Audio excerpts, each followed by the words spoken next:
নমস্কার বন্ধুরা, সনাতন মোটিভেশন চ্যানেলে আপনাদের সবাইকে স্বাগত।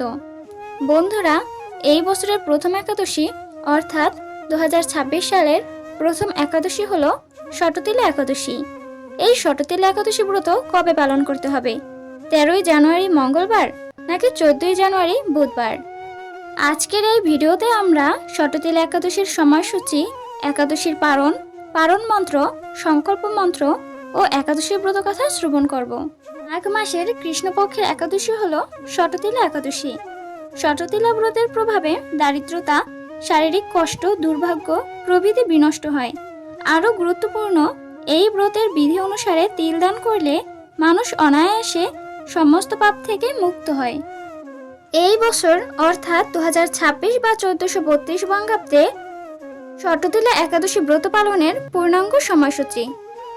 একাদশী তিথি শুরু হবে 13ই জানুয়ারি বিকেল 3:47 এবং তিথি শেষ হবে 14ই জানুয়ারি বিকেল 6:22 বাংলাদেশে।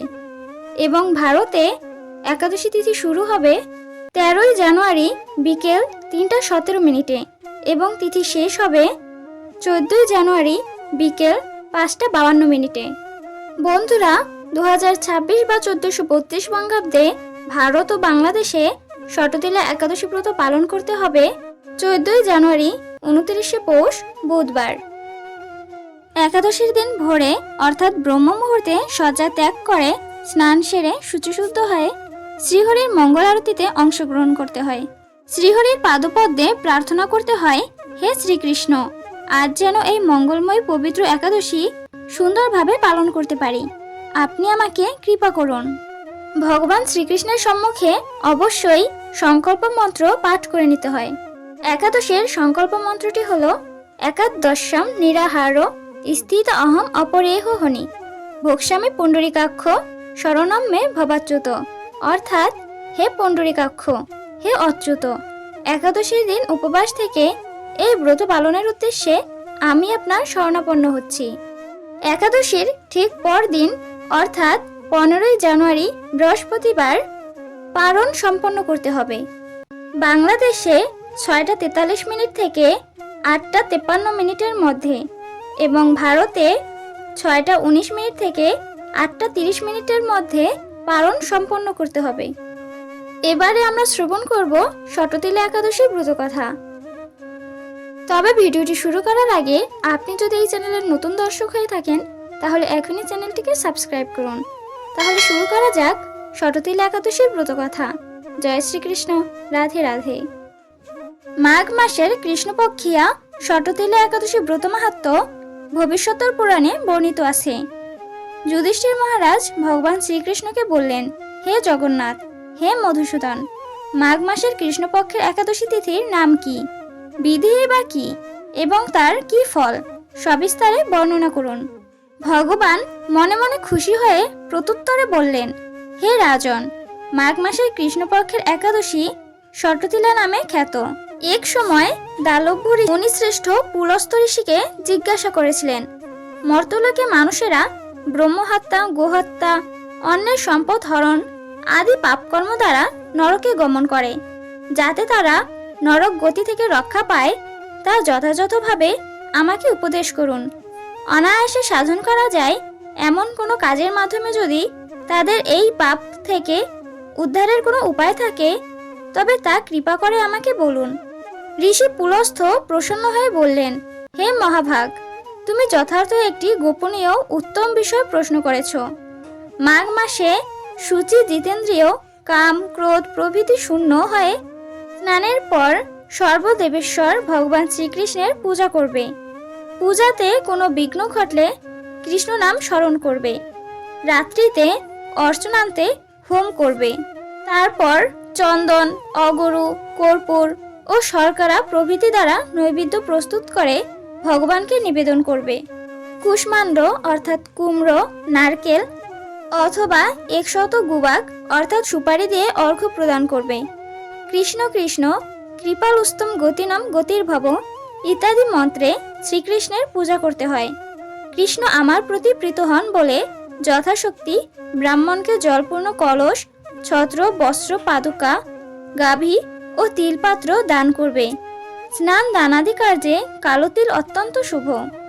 হে দ্বিজোত্তম, ওই প্রদত্ত তিল থেকে পুনরায় যে তিল উৎপন্ন হয়, ঠিক তত বছর দানকারী স্বর্গলোকে বাস করে। তিল দ্বারা স্নান, তিল শরীরে ধারণ, তিল দিয়ে যজ্ঞ, তিল মিশ্রিত জল পান, তিল ভোজন এবং তিল দান, এই 6 প্রকার বিধানে সর্বপাপ বিনষ্ট হয়ে থাকে।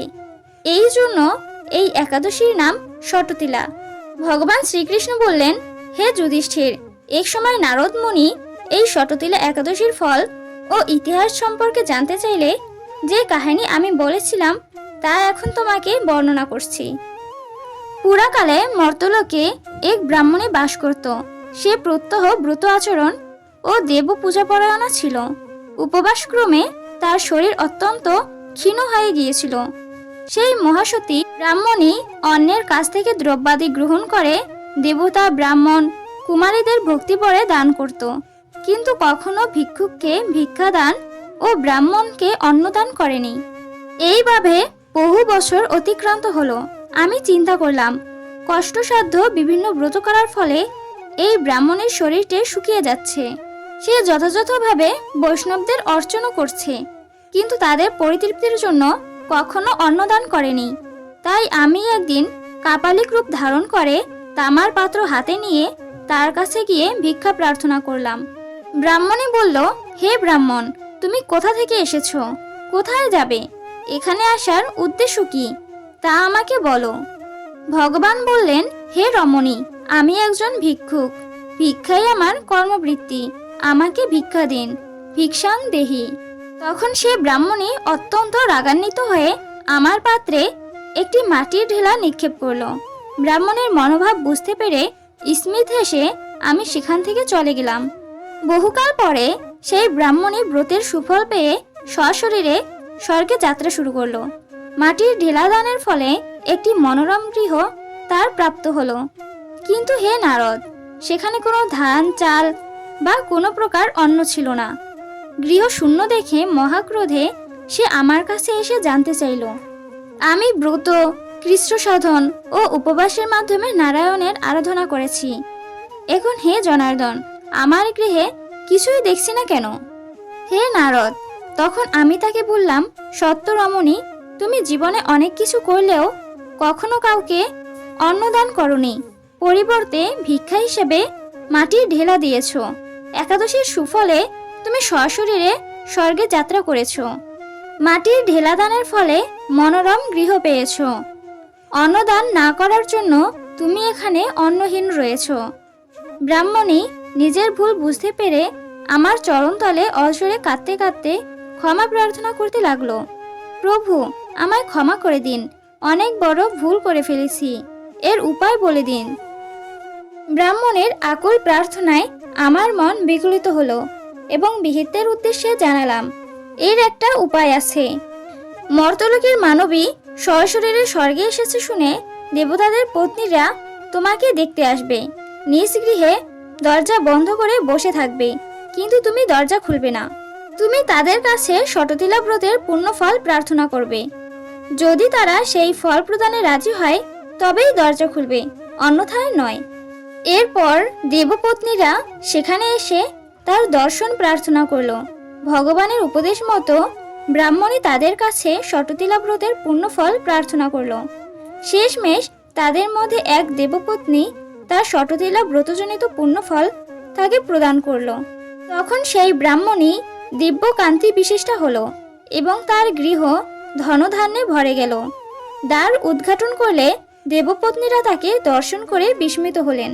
ভগবান শেষে বললেন, হে নারদ, অতিরিক্ত বিষয় বাসনা সম্পদের জন্য লোভ করা উচিত নয়। বিত্ত স্বার্থ ও সম্পদের জন্য প্রতারণা করা অকর্তব্য। নিজ সাধ্যমতো তিল, বস্ত্র ও অন্ন দান করবে।